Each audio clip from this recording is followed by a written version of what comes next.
The inequities in this city, the racial inequities, are stark. We are talking about findings that have shown that the wealth of a median white household in this city is more than $200,000, while that of a black household is less than $20,000. And realize there's a policy proposal that says your plan, and I'm going to quote it for folks, is to shift the tax burden from overtaxed homeowners in the outer boroughs to more expensive homes in richer and whiter neighborhoods. Explain why you are bringing race into your tax proposal.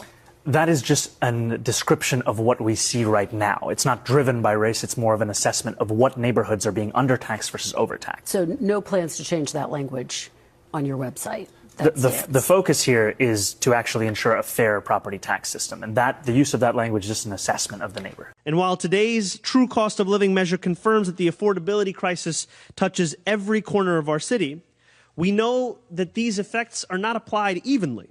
So often, it is black and brown New Yorkers who are hit the hardest. Might have to drop a dime on this. For sure. You know what I'm saying? You gotta stop. I don't like that shit. For sure, bro. I don't like that shit.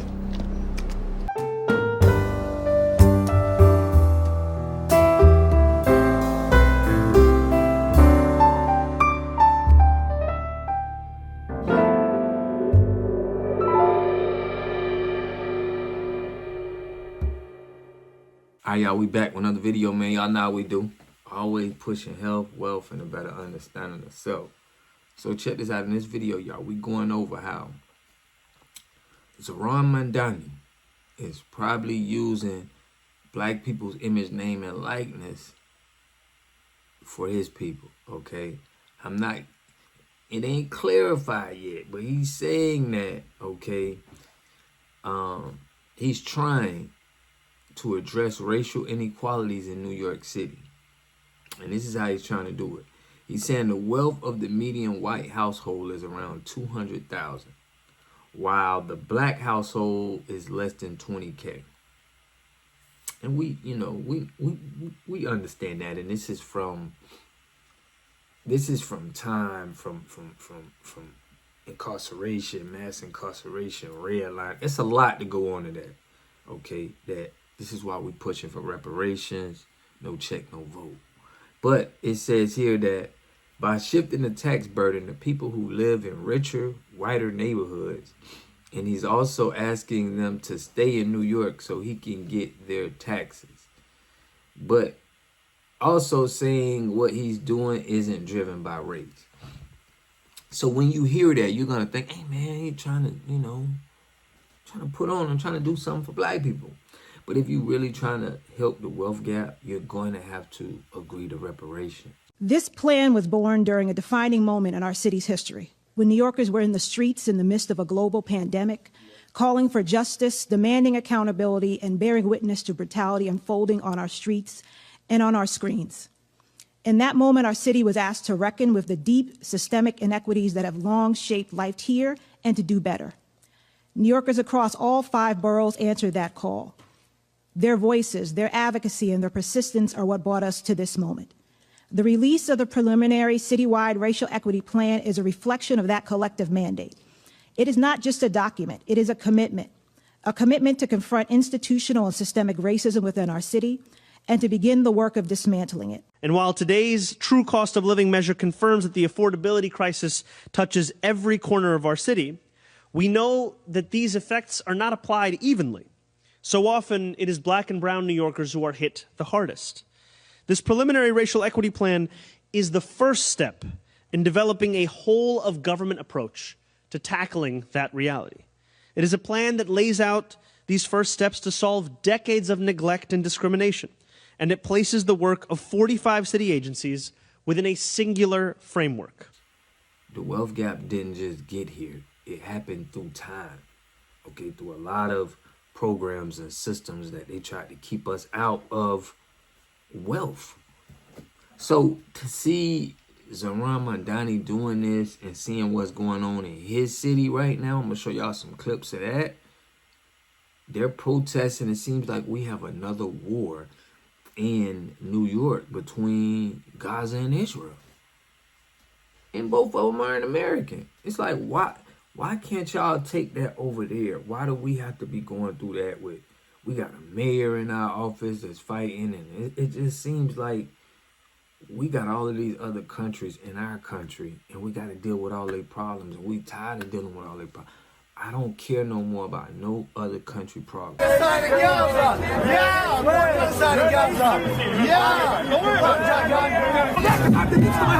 have the Bible that says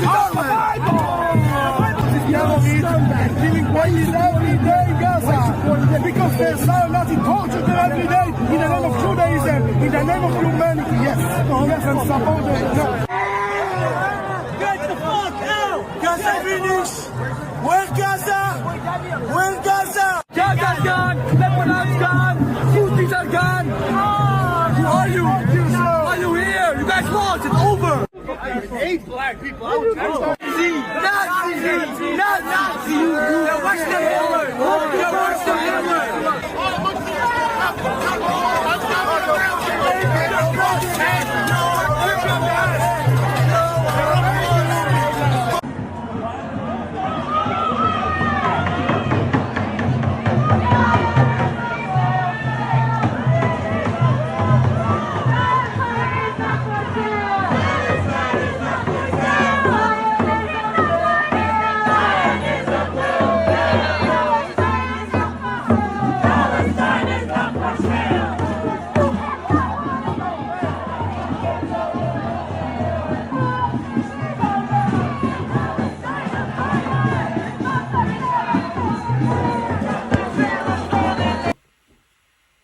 Care, don't tell me about it. I don't want to know about it.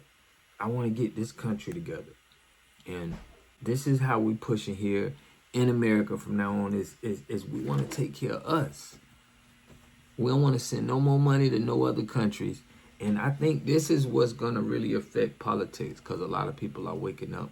But I got some clips I want y'all to check out. Let me know what y'all think in the comment section. But the inequities in this city, the racial inequities, are stark. We are talking about findings that have shown that the wealth of a median white household in the city is more than $200,000, while that of a black household is less than $20,000. This is not an indictment of any one New Yorker. It is an indictment, however, of policies and politics that have persisted for far too long. Our commitment now is to act upon these findings, to do so in concert with New Yorkers' comments, as we've now opened a public comment period for the next 30 days to ensure that we have a city where we are reckoning with the long history of racism here and starting to act upon a framework that puts equity right at the center of it. Thank you. Mamdani it looks like he's trying to